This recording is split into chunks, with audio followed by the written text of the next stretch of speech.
Artie, something's wrong with your...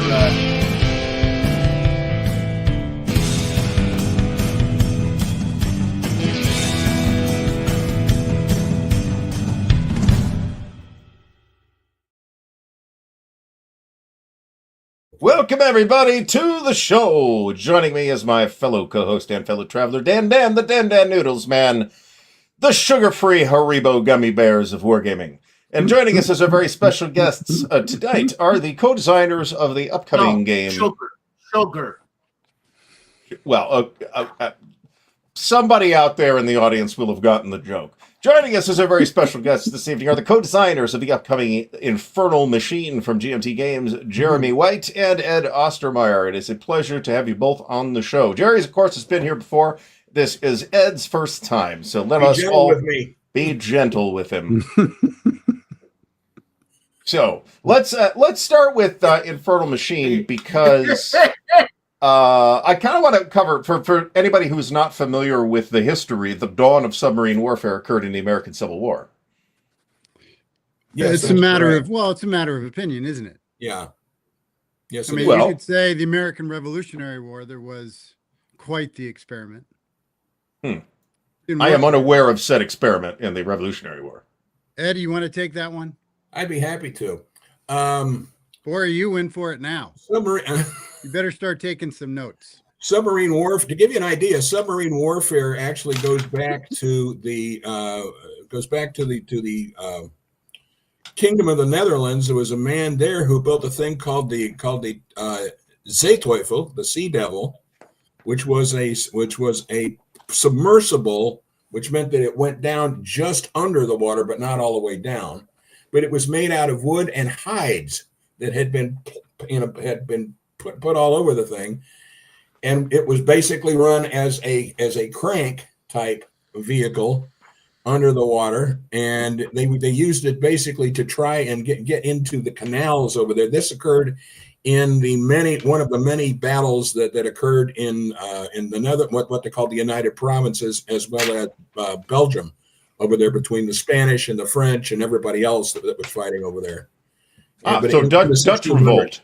Beg pardon? I'm sorry? The Dutch Revolt. Yeah, that's right. Yeah. And when you get the game, we have little vignettes in one of our documents that covers the previous attempts, including the Turtle, the Nautilus, etc. The French boat Nautilus, not the imaginary French boat Nautilus. That's true. Ed, was the design of the submarine based on Da Vinci's submarine? No, it was actually one of the things that they had put on. I forget who it was that designed the Zeeteufel. It was something that they had actually taken from another individual that we don't know who, but they had been using. Well, a lot of the development of an undersea craft came out of the shipwreck and salvage industry.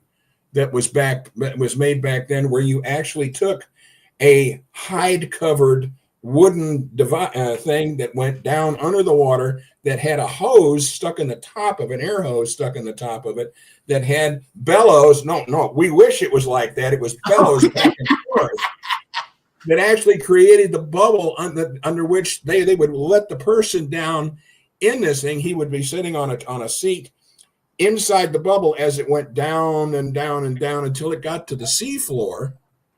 And then they would be able to pick up things like, say if there were, like whatever the cargo was, big deal, especially in the Channel, because the Bay of Biscay was lots of wine and wine bottles. And you get a ship that, especially in the Bay of Biscay, they'd have a ship capsize, all that wine and everything else down. You'd lose an entire vintage, for goodness sakes. And here these guys are. And what the neat thing about it was back then was, if you were running a salvage operation, the law of the sea was finders keepers. Oh, okay. Nice. In other words, once you actually got down there, you would be able to pretty much clean things out, okay? And depending on, a lot of times though, the king or whoever was the local duke would have his people come out in boats and basically make sure that they got their cut. And what year was this? What year? 1600s. Oh, Jesus. Okay. Yeah. So they've been doing diving or shipwreck salvage back in the 11th and 12th century BC, for goodness sakes. I was going to say the Romans did it. Well, not just the Romans, the Greeks. Let's see, Greece. Let's see, Crete and Phoenicia in the Eastern Mediterranean, especially Cyprus.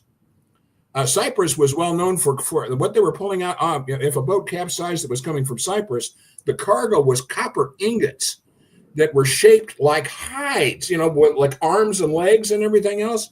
But what they were doing is that's when they got the copper, the molten copper, they would pour them out into a hide, into a lined trough that had a skin in it. And the copper would mold itself to that, and they would basically say, okay, fine, pull it out. They pull the skin off the back, put it back down, here goes the ingot. And they would fill up, and we would fill. I got a lot of information in my head. Yeah, and what I was going to say, what fascinated us about this project is that by the time of the Civil War, it was amazing how much of the technology that we're familiar with in the 20th century was already set in rudimentary form. He's just talking about the airlock and from the diving bell, but everything from the snorkel to you name it, except for the electronics, of course. But it was really quite amazing.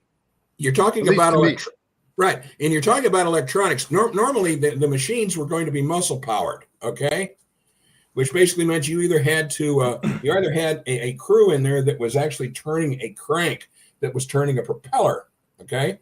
Or if you happen to be Baron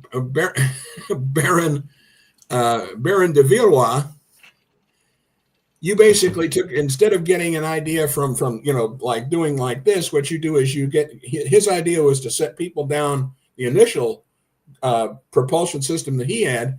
He took that from being in the Viking longships, where he actually had rowers, a team of rowers, 9 on each side, that were actually rowing underwater with this. And he had a particular kind of deal that, if I could show you here, hang on. And Ed's talking about a machine that he sold to the U.S., to the federal government. Yeah. I think in 1861 or 2. Well, he had actually come over. Baron de Villeroy came over to the United States in the 1850s because of the salvage operation that was going on in 1857 off the coast of North Carolina for the wreck of the steamship Central America. That, get this now, had 30,000 pounds of gold on it that had come from the California gold fields around down to where Panama is now, brought by railroad across the isthmus, not a canal, brought by railroad, loaded into the Central America in the town of Cologne, and then sailed up to New York. Well, this boat went down. It had, they said it had roughly, the value of the gold at that time was like $8 million. Now that same cargo is worth $765 million. No, it's still there. I could use $765 million. How about you guys? I could use $2. Yeah, I can hold my breath real good too. So you send me right down to the bottom. Just put. I'll hold on to a couple of cinder blocks and just But Ed, was the submarines? I guess we can call them submarines at that time just used for salvage, or was it used strategically in war? They became used in war because what happened was that they were, well, first off, if you look at the countries that were interested in using underwater boats, okay, fish boats, okay, what you had were these were normally countries like the United Provinces, what became the Netherlands, or the French, okay, or somebody like that. They were facing an enemy. For instance, the French and the United Provinces were looking at England, okay? And England had they had the Royal Navy there, okay? So what they were doing is especially the Netherlands and the French, could not compete against the shipbuilding capability that the British had. So what they decided to do was they decided to go after what you might call a mosquito fleet. Using in the 1860s, they were actually building these things in the 1860s. These very technological submarines. The French had built one submarine called the Plongeur that was 142 feet long, and it operated on compressed air being pushed into a turbine engine. The thing that the boat was used. It had a spar torpedo on the front, a torpedo on the end of a long pipe that had a contact fuse, and it was designed to ram the thing into the side of a warship. This is how it's the same thing that the Hunley used to sink, the same kind of weapon system that the Hunley used to sink the Housatonic off of Charleston in February of 1864. Yeah. And it's just amazing. By the way, the Plongeur actually survived and was still part of the French Navy. They built it in 1864. That darn, it was still on the list in the French Navy in 1935. So, no wonder the French lost that war. Well, hey, listen.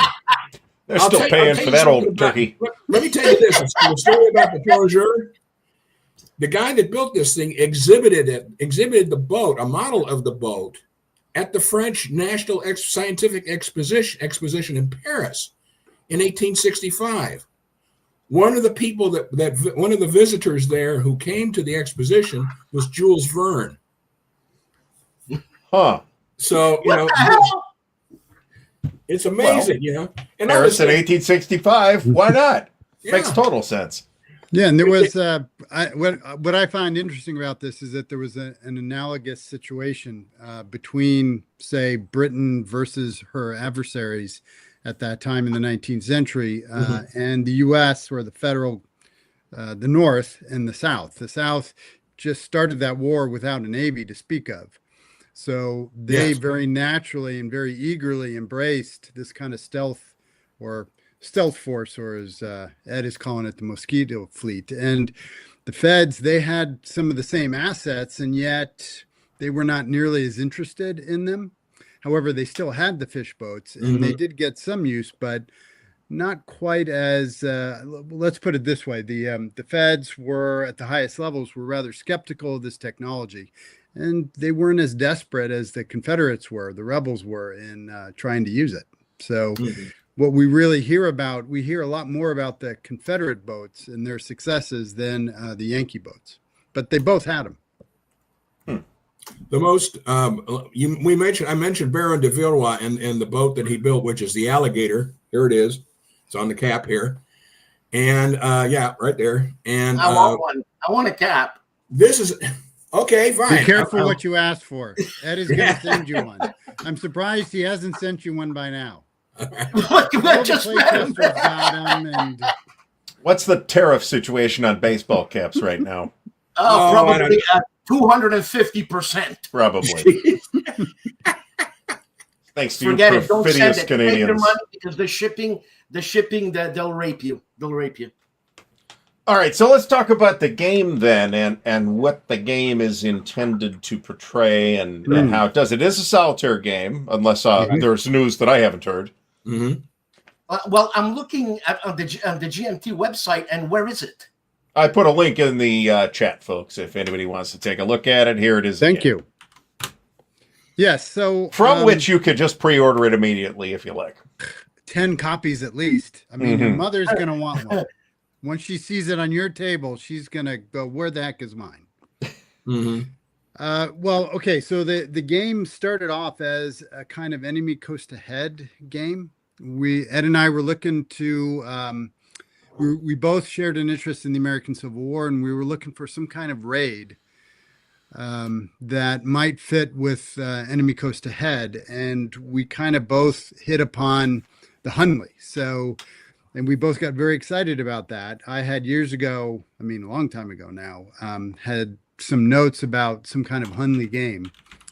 And we kind of built the game as you prepare for that mission, you design the boat, and you just launch it. But what we found, and this was really Ed, was the first vice president in charge of research.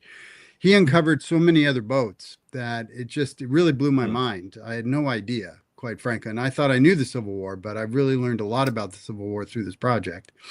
So the game expanded. And although we have scenarios where you can indeed launch the Hunley or other boats. So we've got historical scenarios, but we also have a cyclical planning sequence. And really, that's what the game is all about. If you play the campaign, you start at the beginning of the war and it goes until the war ends. And you are an entrepreneur. Basically, you are recruiting. You're trying to recruit investment. You're trying to recruit talent, some skill for your shop and for your boat.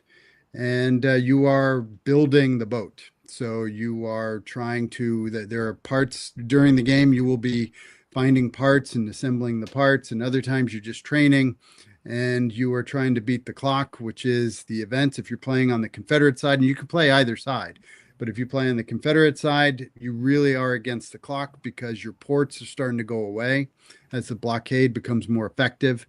So there's that. It's a very interesting tension right there. And for the Union side, it's very asymmetric. What you're really trying to do is get commissioned. You're trying to commission your boat into the U.S. Navy. And once that happens, the Navy tells you where you're going to go and what you're going to do with that boat. And that becomes a different problem.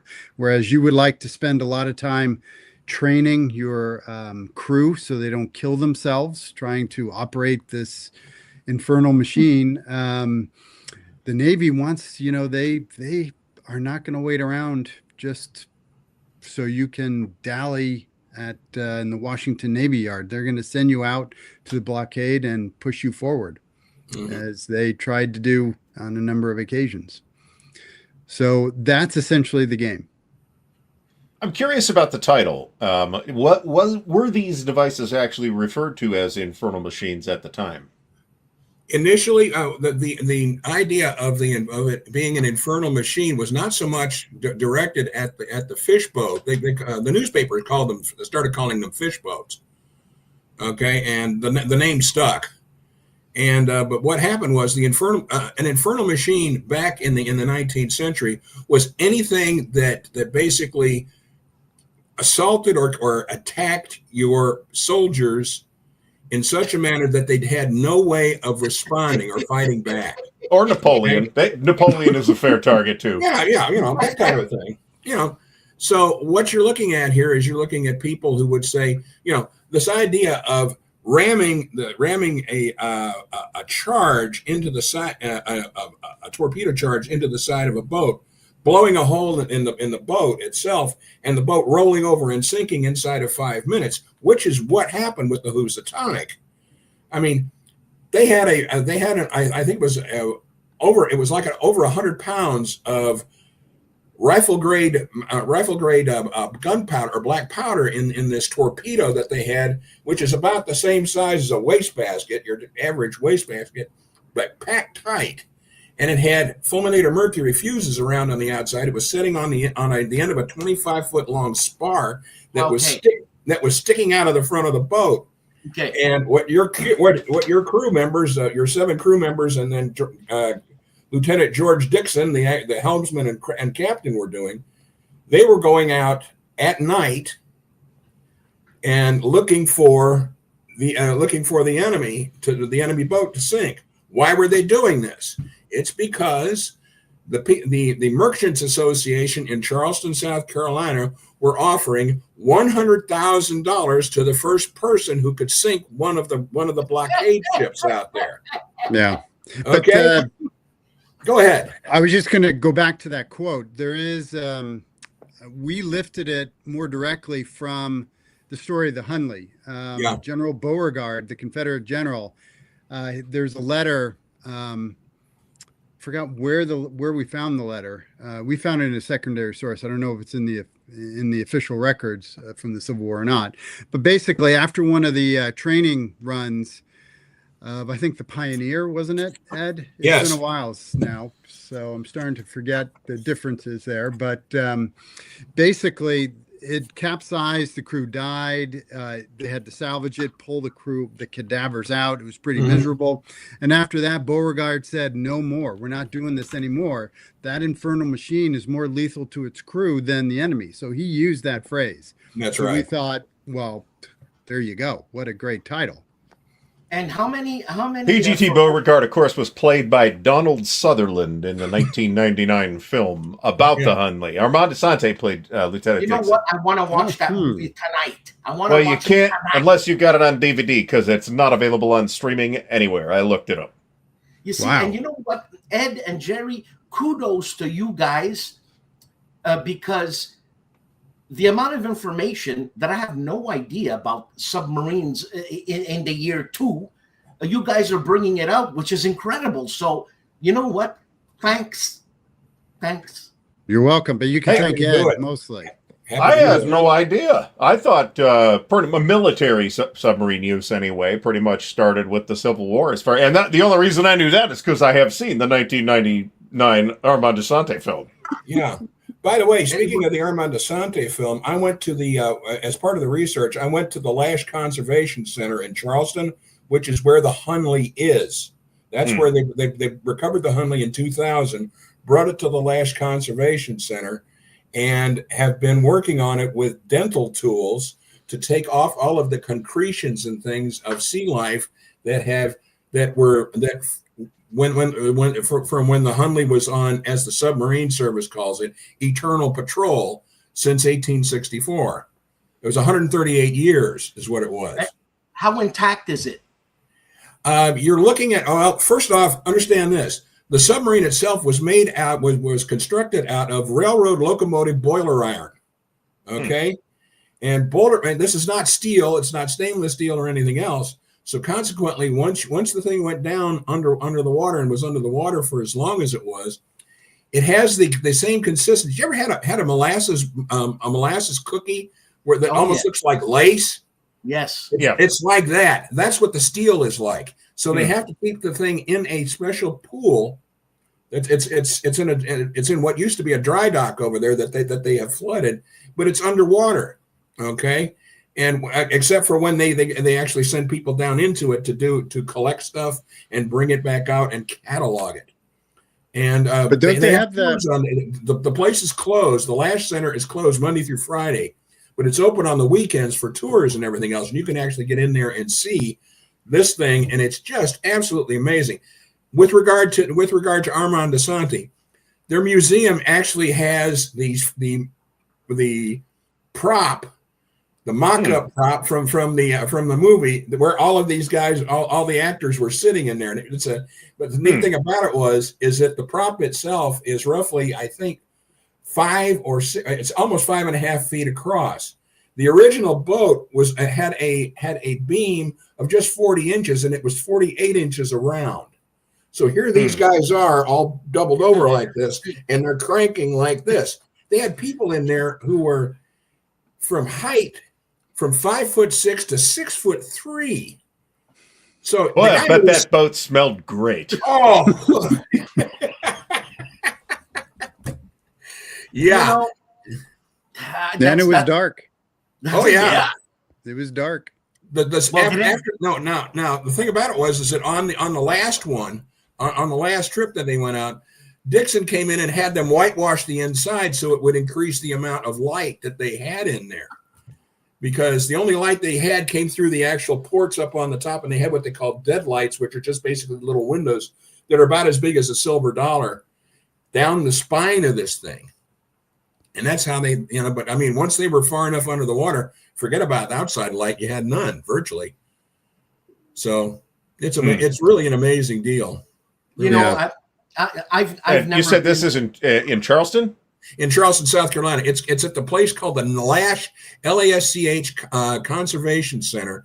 The place is actually run by Clemson University, as well as the United States Navy Military History Group down there. They've had the Smithsonian people in there. They're basically getting the devices and and pieces of equipment that they had. I actually sat there and watched. They had a video of one of the people from the Smithsonian who was a textile conservator, and they found a silk scarf that the guy sitting at crank position 6 in the boat was wearing. It was completely covered with these concretions. If you've ever had your teeth cleaned, then the hygienist takes the tartar off. That's concretion, but you can imagine it. They're talking about pulling this stuff down with dental tools, and the stuff's 2 or 3 inches thick, for gosh sakes. But anyway, that person's got a job for life. Oh, geez, But I mean, here's this beautiful silk scarf. They recovered this beautiful silk scarf out of all of this stuff, and it's just it really is amazing. It's just absolutely incredible, and it's well worth the time and effort to go see it. Really. Ed, do they have an estimated time that they'll completely uncover this? Or they're uncovering it now. I mean, they're actually when they first got it, when they first got it, the stuff was almost jam packed, full. But I mean, there was enough room for them to send people in to.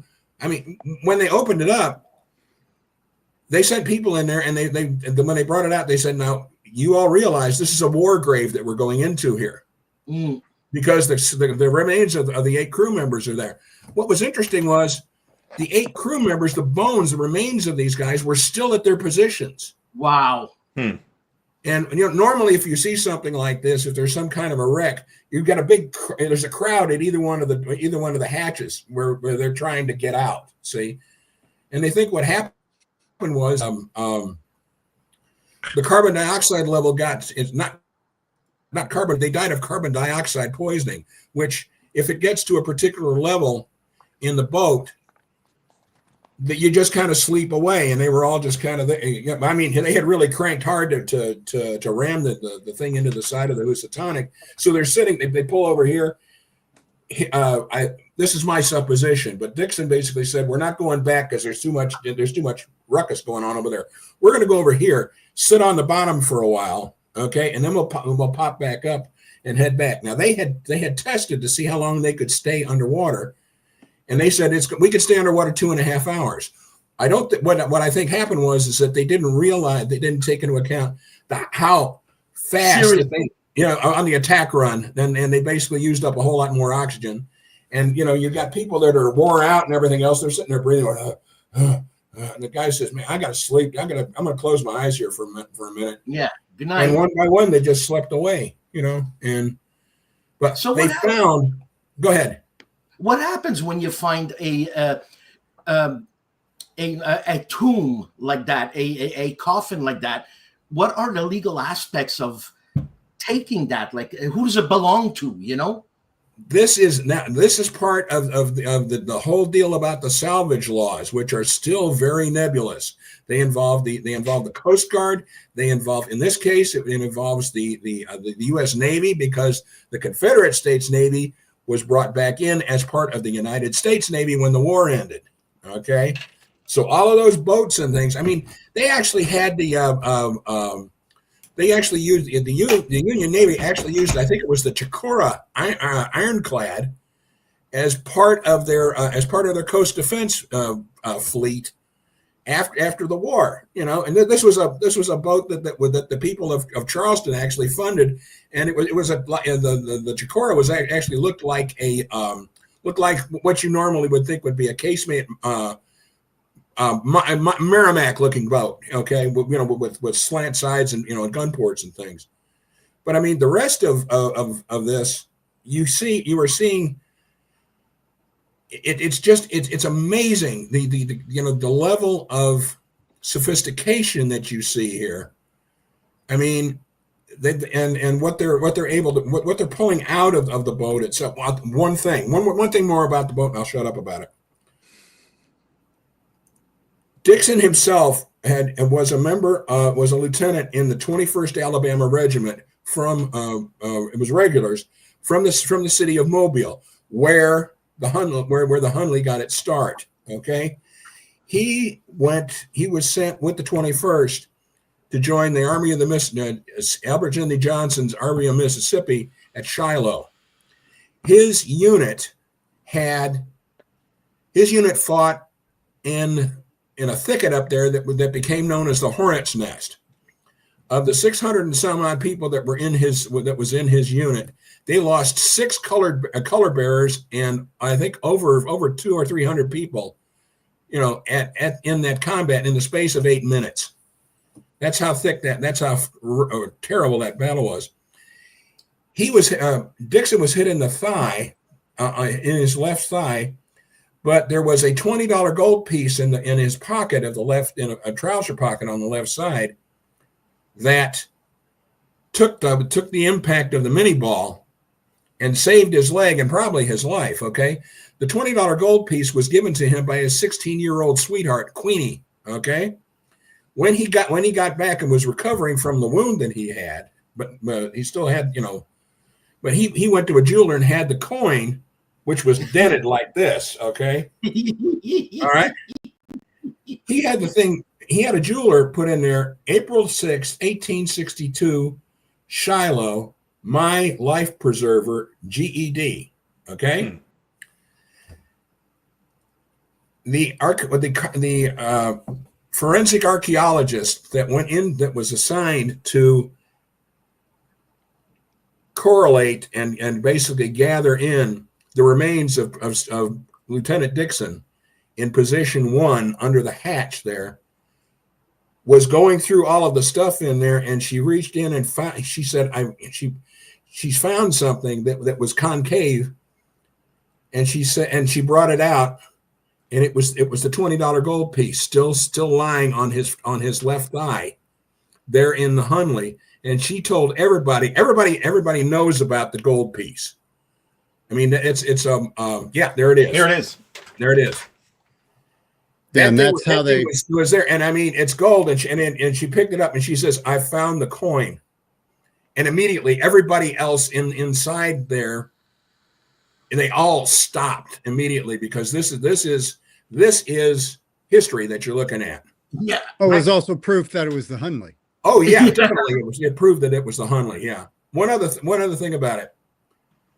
When you go in, and the neat thing about going to the Lash Museum is, as you're looking at this and you're looking at the stuff, at everything that is in the doggone Hunley's got 5,000 rivets in it to hold it all together, and it's just absolutely amazing, that they put something like this together. And how deep can it go? That they said that it could possibly, they had tested it to, I think. I'm trying to remember. I think it was 9 fathoms, which is, let's see, a fathom is 6 feet. So it's like 54 feet, 55 feet. There's no bends at that depth? No, there's not. Of course, they were out. They were out in the fairly shallow area of the port out there. Where they had the Union blockade was arranged in a kind of a crescent across the mouth of the Cooper River as it was coming out, and of course, the bottle cap sitting in the middle of the thing was Fort Sumter. But they would, one thing people that they don't tell you about, but is there at Charleston. When the Yankees came down to basically blockade Charleston, which was the number 1 location for blockade runners bringing trade into the Confederacy, very important. They basically brought a whole bunch of whaling ships and old cargo ships down, filled them up with rocks, and then sank them, in 2 big wings that basically focused all of the. If anybody that tried to get out by sneaking around the coast ran into this reef that they had built. So they called them the Stone Fleet, North and South Stone Fleets. So I'm assuming all these people, these submariners were volunteers, I guess. That's correct, yes, sir. And yeah. I mean, they found it was interesting, because one of the people that was in there, one of the crewmen, when they got his skeleton out, and the archaeologists and the pathologists were looking at it, one of the women said, this guy this is a child. He's a teenager because he still had his long bones still had the growth plates where the bone was actually growing. And he must have been 13 or 14 years old as one of the people. But I mean, this gives you an idea of what it was like. I mean, people back then were highly patriotic, especially Southerners, and they looked upon this as the invasion of their country. Yeah. And, I mean, people say it's a lot of states' rights. People say it was done for slavery. It was done for a lot more than that. Yes. Because, I mean, if you look at what happened, well, I mean, you could still see areas from Atlanta down to Savannah where Sherman had his march to the sea because they've still got railroad iron sticking out of trees. Serious. There are certain T-shirts I don't take with me to trips to those parts of the country. Seriously. So, I mean, you still got people down here who won't stand up for the in some of these back areas up here, they won't stand up for the national anthem. So hell, man. But I mean, hey, look, it happens. I mean, it's just amazing that I've learned I've been an aficionado of the Civil War ever since. I actually participated in the Centennial back in the 1960s. I had my little hat, I had my little gun, and my mom actually made me a Yankee uniform complete with the cape on the back and and everything else, and I had my little kepi hat and everything. And yeah, that's cool. I could prove that, but my brother got when my mom passed. My brother got all the photographs and everything else, and I never saw him again. So, anyway. But this game is it? You mentioned not No Enemies here. no, that's you, Dan. Yeah, what's that series, Jerry, that you have there? Enemy Coast Ahead. Enemy Coast Ahead. Now, is there a training involved? Is there a building involved? Yes. Okay. Yes, all of the above. But it depends on how tell them what we do here. Well, it depends on how you want to play it. It has all those things if you want to do that big game and run through the whole war is basically what we give you. However, we also give historical scenarios where you don't have to do all that if you don't want to. You're just more interested in the military execution of a mission. So Dan's question right there is a good one. Other than surviving the missions, and that, of course, is one of the goals. But good news, if you're playing the campaign, if your guys don't survive that mission, no problem. Just salvage. And, the Confederacy in particular has a lot of guys hanging around, especially in the Navy. So but what about more recruits? What about the machine itself? Well, you can salvage it, perhaps. It may still be, it depends on why it didn't come back, but you may be able to reuse parts of it or all of it. You never know.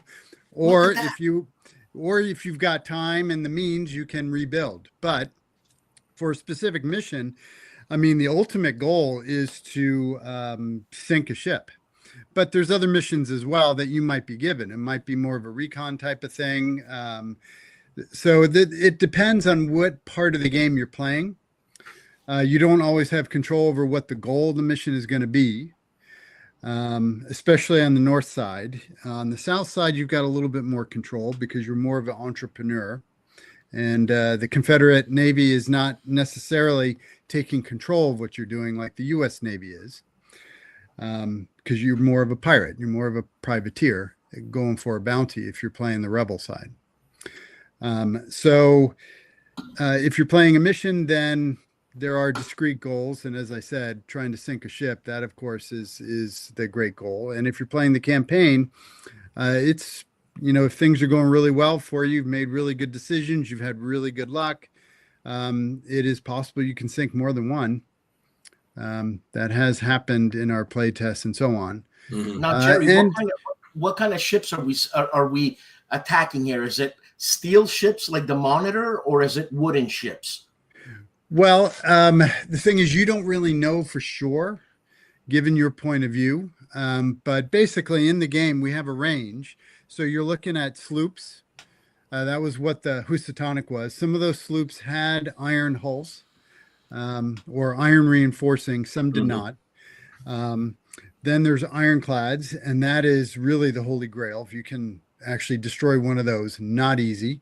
There are those steam riverboats as well. Right. Okay. That were for gunboats and so on. So that's what we're talking about for the most part. Okay. And yeah, so and really, when you're playing the campaign, though, we, as consistent with Enemy Coast Ahead, we have outcomes at the end of it. So it's not, you're not trying to go for victory points or anything like that, anything abstract like that. What we do is we have you assess your performance, so to speak, along 3 different axes, one of which is what is your legacy going to be to the technology? For instance, will the textbooks of the late 19th century, 20th century include your boat or your career in the Civil War, or are you going to be less than a footnote? We also assess what are your prospects after the war. Like, how sad. So are people gonna come to you to try to get you on their team for maybe commercial salvage hunting, or maybe militaries are going to try to get some of your designs, or maybe recruit you? So we try to make it a little more interesting than just the abstraction of victory points and so on, and to give you a sense of the Hunley was quite a historical mark in the history of submarine technology. So we try to play with that a little bit, because if you don't do as well as that, you become obscure, and maybe that Hunley moment against the Housatonic has to wait, maybe for another war or another time, or maybe you're even more successful, in which case, there should be some consequences of that. So we try to, build in a little narrative there. Yeah. And is it only hit and run, or is there actual battles between a submarine and a frigate type thing? It's hit and run. It is hit and run, because that technology of the submarine, I don't see how they could go toe to toe. I mean, there was a type of fish boat called the David that the Confederates used. Basically, it was the early motorboat. And I think Ed can probably tell the story of its duel with the new Ironsides. It fared quite well, but it was very nip and tuck. Right. And there was no depth charges. It wasn't. No. Okay.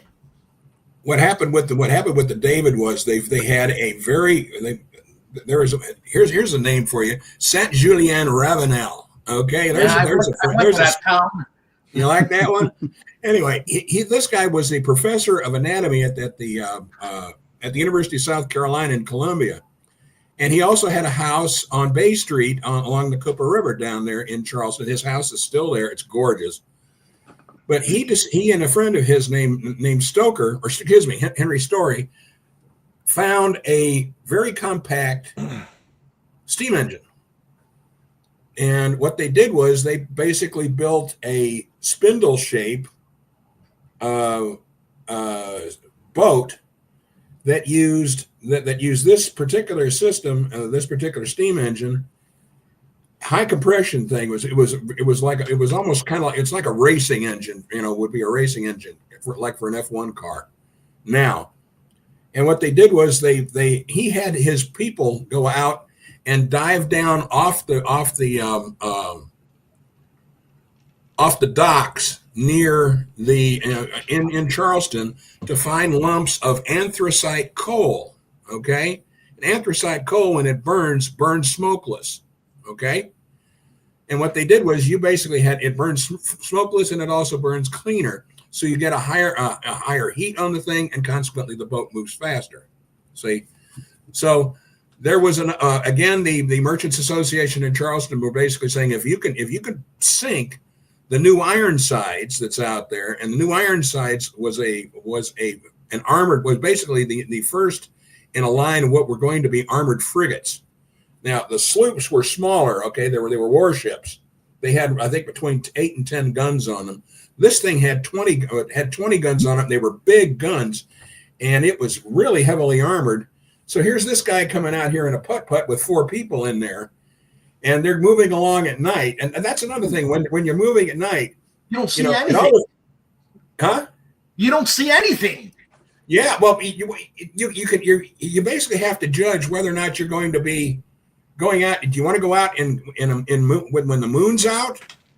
If you do that, you'll be able to see your target all right. They can see you too. That's right. That's right. So anyway, here they go putting out, and they ram the side of the new Ironsides, and the impact basically floods the engine compartment on board the David and puts the fire out. Okay, so here they are trying to get out. Meantime, the crew on the new Ironsides are shooting at them, with muskets and everything else, and bringing around these culverins that are up there that are shooting, like shotguns. They had a mouth on these things that was as big as that. And anyway, but everybody dives off the boat except the lieutenant that was running the thing. The guy's name was Lieutenant Tomb, T-O-M-B. Great name. All right, who climbs back? Who basically looks up, climbs back around, finds out that the boat has the water has gone down. He restarts the boat and pulls the pilot back up, or the fireman, fireman back up, and put him in the boat. And the other 2 guys that were in the boat jumped off but got captured. And then he just basically takes the boat on back. He built 5 of these boats. Okay, they built 5 of these boats, and 2 of them wound up being buried off of the Trad Street docks on the Ashley River there in Charleston. And they basically built a road over them back during the Depression, basically for jobs and everything else. And right next to where this is the Citadel, which is the South Carolina Military University that's down there. And they went out with ground penetrating radar, and they found the boats. The boats are still there under the road. So, and what's really sorry? Did they bring them out the boats? Beg pardon. I'm sorry. Did they bring them out? Like did they? No, they're down too far, and you've got asphalt and concrete over the top of them. So someday. I will say this: when they recovered the crew of the Hunley, they had a huge military funeral for their remains.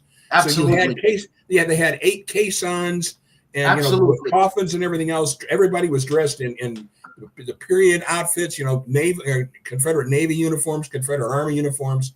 It was horse-drawn caissons, and they took them over to the Magnolia Cemetery there in Charleston, and they're buried with the other 2 crews that were lost during the training there, because they had already lost. They had lost 13 men so far, and this was a dangerous machine. Oh yeah, I mean, you can see why Beauregard basically said, "Not anymore. I'm not sacrificing any more of my men on this thing." Yeah, but the David story. There's one interesting, I guess you could say, the epilogue of that story. I think is very worth telling, because Hunley gets all the credit. But the David, although it didn't sink the new Ironsides, and Tomb and his pilot were very lucky to have escaped, not captured and still alive.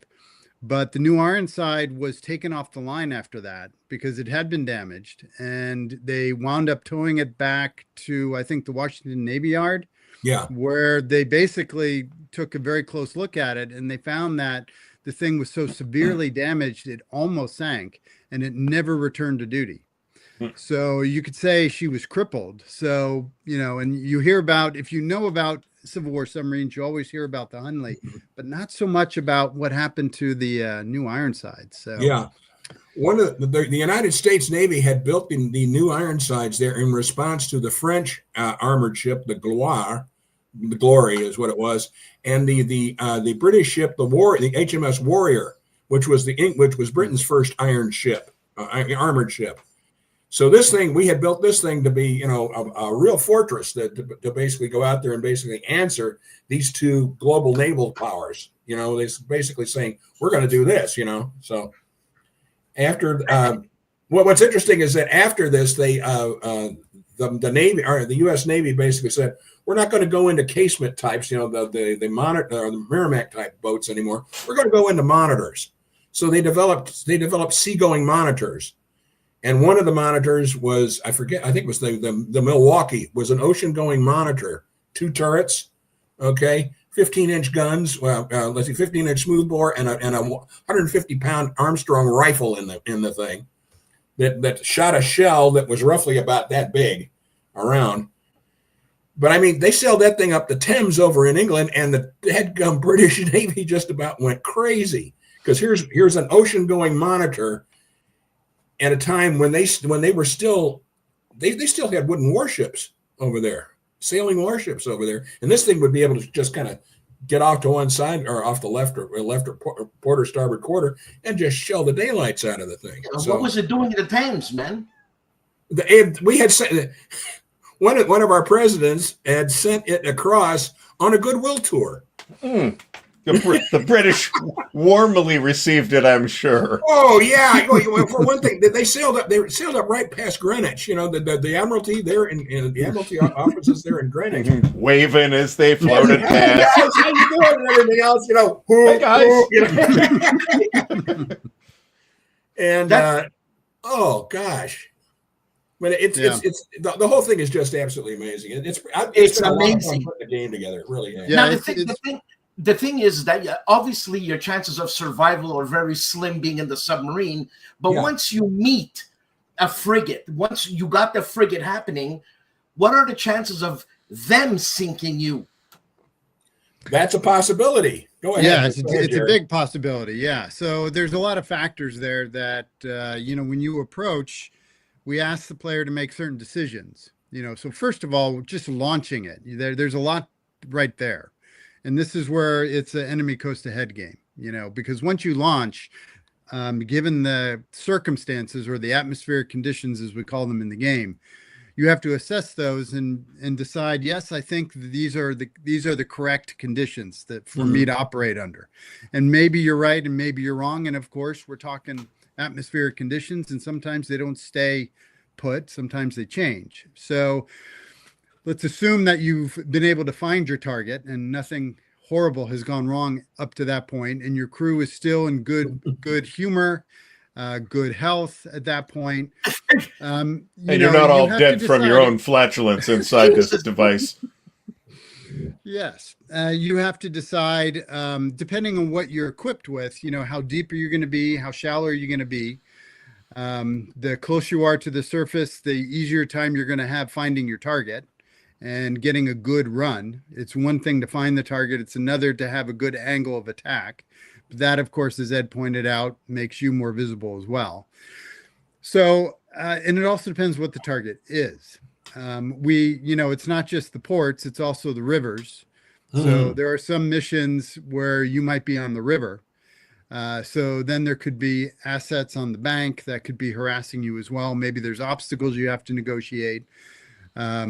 For instance, was it Farragut that was trying to blast open the gates to try to get, he called for the alligator, I think. Yeah, that's right.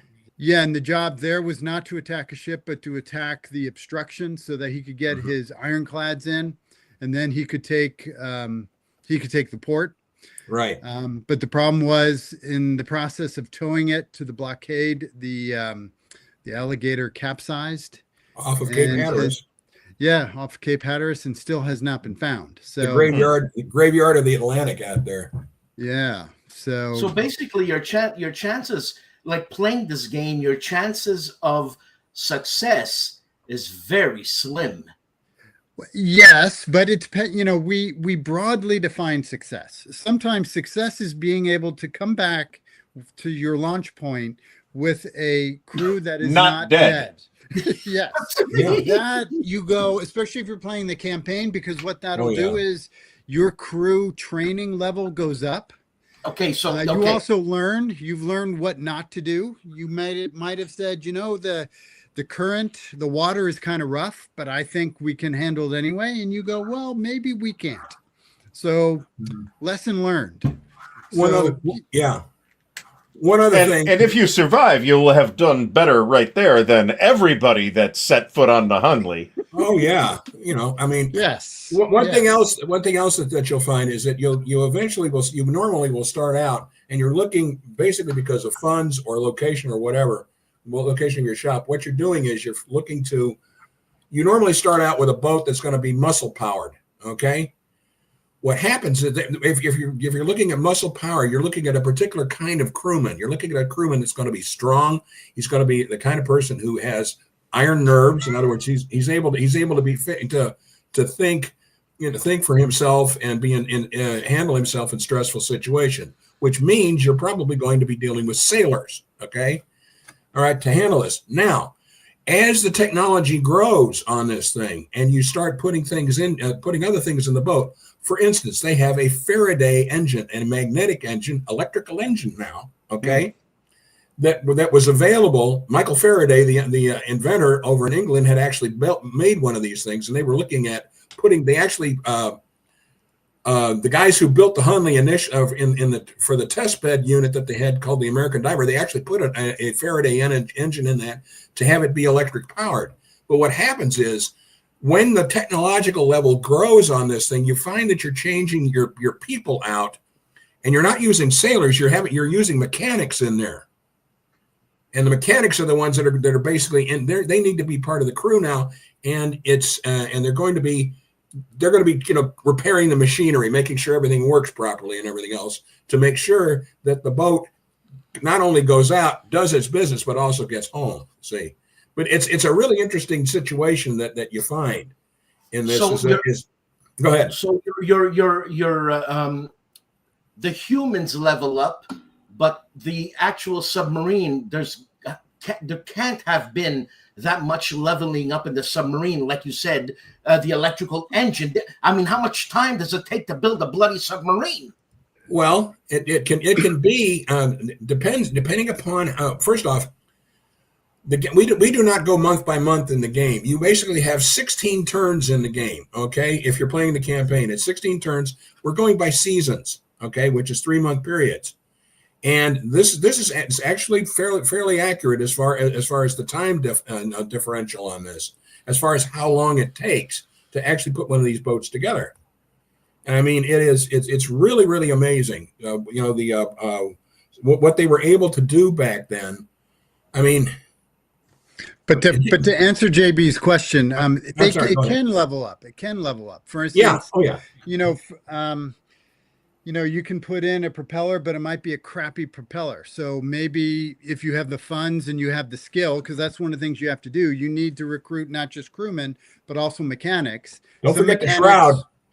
Yeah, some mechanics know their business better than others. For instance, I think it was the American Diver, maybe it was the Hunley, on one of their missions, the propeller got all fouled up with kelp or whatever it was, and they went back to the shop and they built a shroud around it to prevent that from happening. So you can gradually, depending on what resources you have, both in terms of people and funds, you can level up that boat. In fact, you want to do that, but then it takes time. You could sit there forever getting turns. You only have 16 turns.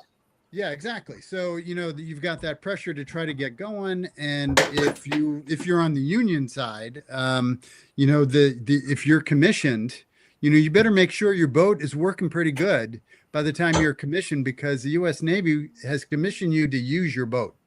And so you're not going to have time just to improve it. Yeah. Because they're wondering, why do you have to improve this? It's commissioned. Get going. So, but what we found to be really interesting as a game is, of course, as players, we like decisions, strategy. Strategy is built into the planning phase when you're deciding what crew to bring into your shop, what different parts you're going to put onto that boat. Because right there, you're starting to think about, am I going to try to go for that Holy Grail and get that electric engine, or am I going to try a different strategy? And for the Confederate player, they have great leeway as to where they can operate. So it's not just Charleston, it's also Mobile. It's the James River. it's the New Orleans. So yeah. there are a variety of different ports that you can operate out of. Now, the Union player has less, you get assigned, but you don't know exactly where you're going to get assigned. That's going to be up to the Navy. So that asymmetry is also very interesting, I think, between North and South, depending on which side you're playing. It gives more replayability to the game. You might have it down as the rebel, but playing on the side of the Union can be a little bit harder in some other ways. I mean, could you believe this happened 150 years ago, man? Yeah, a little more than that. But bloody hell!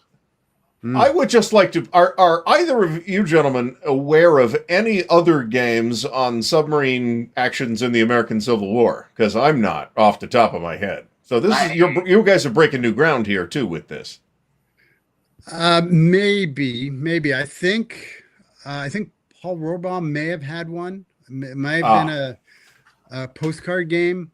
Oh, aren't you talking about the Italian submarine game? Oh, yeah. There's that one, but that's World War II. Yeah, that's by Stealth and Sea. Yeah. Which, talk about crazy mission. You're just going to ride a torpedo. Let's just ride that torpedo. And what could possibly go wrong? That's quite amazing. Right. Quite amazing. Right. Yeah, and there's to answer your question, there's an ATO game on. It wasn't the American Civil War, but it was late 19th, I think mid to late 19th century, and I think it had a variety of different. I don't think it was any submarines though, but it was close. But yeah, I don't think there's any game that at least that we're aware of that is this elaborate that really lets you explore the subject matter. As a fan of the Enemy Coast Ahead games, Jerry, I'm all over this. Absolutely. This sounds amazing. I'm putting the link again into the chat for anybody who would like to hop over to GMT's website and P500 this bad boy. It's not in the P500 line there. We have to actually. It's at the printer. It's at the printer. It's at the printer. So time's a wasting, folks. It blows. The Civil War blows my mind because basically I'm on the border of the states and. We're talking about this. This is happening in Pennsylvania, 8 hours away from me. The carnage, and submarines and all that. Bloody hell. It was a big, complicated war. Folks, we're just about out of time here. I want to say big thanks to Jerry and Ed for doing this with us tonight. I thought we were going to get to talk about other stuff too, but this was so much cool history that I really had no idea even happened. We got to have thanks for having us here. Have them back on. Excuse to have you guys back on at some point. Absolutely. Once again, thanks everybody for coming out this evening, and thanks to our very special guests. Check the game out. Thank you all.